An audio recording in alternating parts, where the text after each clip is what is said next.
Bonjour à tous, c'est Monsieur Rodolphe, bienvenue dans cette nouvelle vidéo. Aujourd'hui on va parler de LMNP, de LMP et je réponds à la question de Stéphane qui m'a posé la question suivante. Salut Rodolphe, tu as investi en LMP, j'imagine, pour l'interrogation. Si oui, j'aurais une question. Ne penses-tu pas risquer de se lancer en LMNP à 3 ans du cap 2022?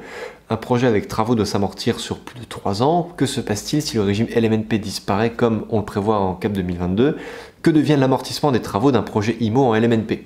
Alors Stéphane, je vais te répondre, mais sache que déjà c'est difficile pour moi de te donner un avis là-dessus parce que cap 2022, certes on en parle, ça fait de plus en plus de bruit, c'est sûr que ça sonne un petit peu le glas de la fin du LMNP.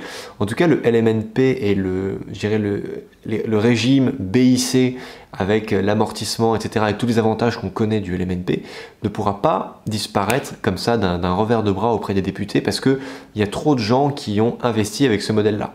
En revanche, ce qui se dit apparemment, c'est que le LMNP et le LMP vont avoir tendance peut-être à fusionner, à se ressembler au fur et à mesure dans l'avenir. Et ce qui risque de se passer en 2022, c'est que sur les revenus en LMNP que tu vas percevoir, tu devras sûrement payer des cotisations sociales, que tu sois un professionnel ou que tu sois un non professionnel. Donc du coup, ça va vraiment, je dirais, mélanger un petit peu toutes les cartes et relancer toute la partie en termes de LMNP.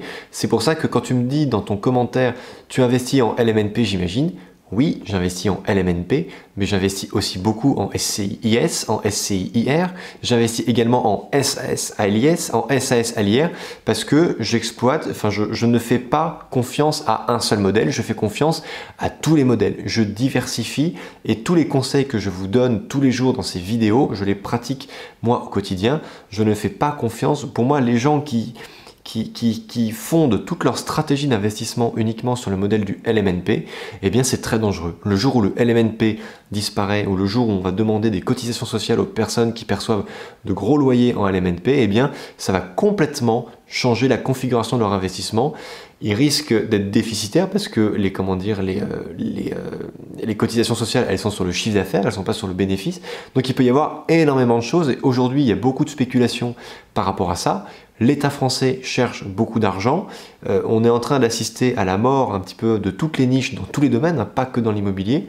Donc moi ce que je peux te conseiller Stéphane, c'est vraiment diversifie. Fais une opération, 2 opérations en LMNP, mais après passe sur d'autres modèles juridiques qui vont te protéger parce que il n'est vraiment pas raisonnable de bâtir tout son patrimoine immobilier sur un seul modèle.